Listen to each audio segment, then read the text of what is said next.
Bienvenue chez Mignon Crochet. Aujourd'hui, nous allons voir ensemble les augmentations, les diminutions et en suivant les mêmes variantes, les mêmes techniques, augmentation et diminution de façon invisible. Donc je reprends toujours mon gros crochet pour que vous puissiez bien voir, c'est un 12 mm et mon fil Ribbon XL adapté au crochet de marque Hooked. Voilà. On va commencer par les augmentations. Donc augmenter, très simple, ça veut dire qu'on va additionner, ajouter, augmenter le nombre de mailles dans le rang. Donc je prends simplement, ce sont deux rangs faits en mailles serrées pour que vous puissiez voir. Et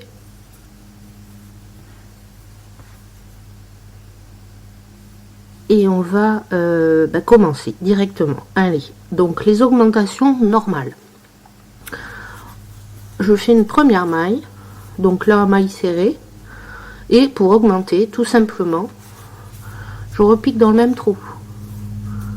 J'ai donc deux mailles faites dans la même.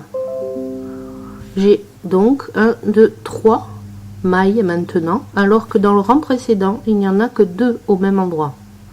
1, 2, 3 et ici je n'ai que deux mailles. Voilà, donc je pense pas que ça nécessite beaucoup de façon de vous le montrer, hein, mais enfin de nombre de fois que je vous le montre, mais j'en refais. Voilà, tout simplement une augmentation, c'est deux mailles dans la même. Vous pouvez faire des augmentations en tout, hein, que ce soit des brides, demi-brides, etc. Peu importe, du moment qu'on en met deux dans la même maille, ça s'appelle une augmentation. Il y a certaines augmentations qui se font par trois mailles dans la même, voire quatre, etc. Donc, on continue sur les augmentations. J'en fais encore une de la même façon. Et puis, après, je vous montre la différence avec l'augmentation invisible. Pour l'augmentation invisible, ici vous avez le brin avant et le brin arrière. Pour la première maille à faire pour une augmentation invisible, je prends uniquement le brin arrière. Je n'ai pas passé mon crochet dans le brin avant, juste le brin arrière. Et je fais ma maille comme si elle était normale. Et ma deuxième maille pour faire l'augmentation, je la fais en prenant bien les deux. Ah, ça c'est tordu, mais j'ai bien mes deux brins, 1 et 2. Et je fais ma maille. Voilà. Déjà, je pense que ça se voit bien la différence. Là, on voit que les deux pieds des mailles, les deux V, sont dans le même trou. Ici aussi. Et ici, c'est comme si on en avait qu'une, mais on en a bien deux. Je vous remontre. Donc la première, je la fais juste dans le brin arrière. Hop. Et la deuxième dans la même maille, mais sous les deux brins. Voilà. Est-ce que vous voyez la différence de visuel? Ici, ça aura tendance à recourber le tissu, alors qu'ici, ça a tendance à rester un peu plus droit. C'est vraiment juste pour avoir un nombre de mailles supérieur, alors que les augmentations peuvent être utilisées, les augmentations normales peuvent être utilisées pour donner une forme, justement. Je finis mon rang en mailles serrées classique. Et sur le rang suivant, nous allons faire des diminutions. J'ai fait des mailles serrées, donc comme je vous expliquais dans la vidéo sur les mailles serrées et les mailles en l'air, je ne fais qu'une seule maille en l'air pour tourner. Et je pique dans ma première maille, pas dans ma maille en l'air. Donc là, je vais faire une maille normale, voilà, maille serrée. Et maintenant, je vais faire ma diminution. Diminution normale. Une diminution normale, c'est rabattre deux mailles en une seule. Donc je fais comme si je voulais faire ma maille serrée, sauf que je ne la ferme pas dès le départ. Je vous illustre ça. Donc là, c'est pour faire ma maille serrée. Si je fais un jeté et que je tire, je ferme ma maille. Donc non, je pique dans la maille suivante, comme pour faire une seconde maille. Et là maintenant, je tire dans toutes les boucles et je viens de diminuer, de former une seule maille. On voit quasiment qu'un seul V, alors que j'ai piqué dans deux mailles différentes. Je vous remontre. Je fais ma première maille serrée, mais je ne la termine pas. Je fais ma deuxième maille serrée, mais je ne la termine pas.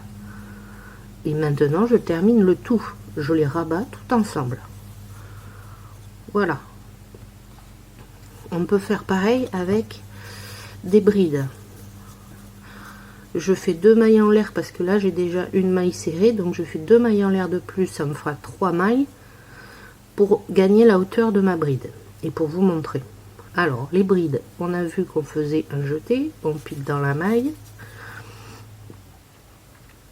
et je récupère une boucle. J'ai 3 boucles. Donc là, je vais faire quand même ma première étape, mais pas la deuxième. Je refais un jeté, je pique dans ma deuxième et je repasse que dans 2 boucles. Là, j'ai 3 boucles, je ferme.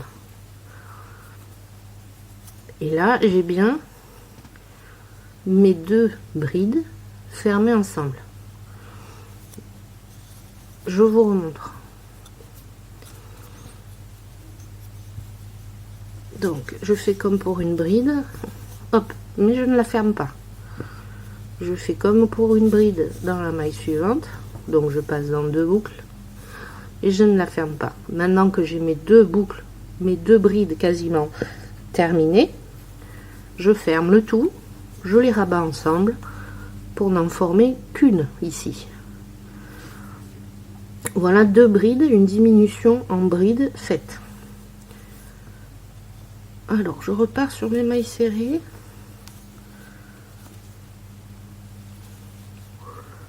Pour faire les diminutions dites invisibles.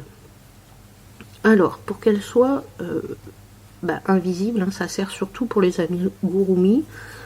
Parce que sur les travails en rang, c'est plutôt comme on vient de faire, à faire les débuts de 2 mailles serrées et puis voilà. Donc hop, je vous remontre là plutôt. On a le brin avant et le brin arrière, brin avant, brin arrière. Une diminution invisible, elle ne se passe que dans le brin avant. Hop, mon brin arrière, il est toujours là. Et je pique dans la deuxième brin avant de la deuxième maille et mon brin arrière est toujours là et le précédent est toujours là aussi. Et là je fais comme pour faire une maille serrée normale. Je tire ma boucle et je ferme ma maille. Voilà, l'aspect est un petit peu différent. On en refait une. Donc le brin avant, le brin avant,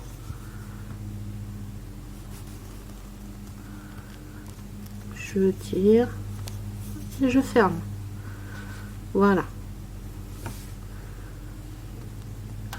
L'une ou l'autre des solutions sont bonnes hein, quand on travaille en rang. Après en cercle, sur les amigurumi, c'est plutôt les invisibles.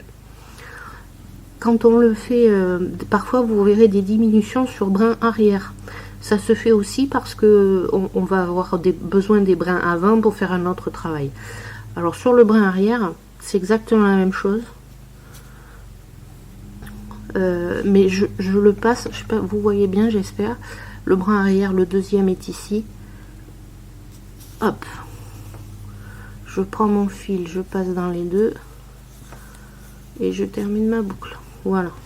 Donc là, on a une diminution exactement la même, invisible, hein, mais sur les brins arrière, ce qui nous laisse les brins avant de libre pour si on veut refaire une petite bordure ou quoi, on peut s'attacher à ces brides là, ces brins là, et puis continuer, faire une jolie bordure ou quoi, voilà, ou les laisser vides juste pour marquer un relief. Alors on va le refaire sur les brins arrière. Premier brin arrière, deuxième brin arrière, je vais chercher mon fil pour avoir ma boucle de maille serrée et je termine ma maille serrée. Voilà. Et bien, en très peu de temps, nous avons vu les augmentations et les diminutions. Donc, j'espère ne pas avoir été trop rapide. Si jamais vous avez des questions ou besoin que je vous montre plus précisément les diminutions invisibles ou les diminutions classiques, également les augmentations ou augmentations invisibles, dites-le moi, je vous referai une vidéo plus détaillée. Voilà. Bonne journée et bon crochet. À bientôt.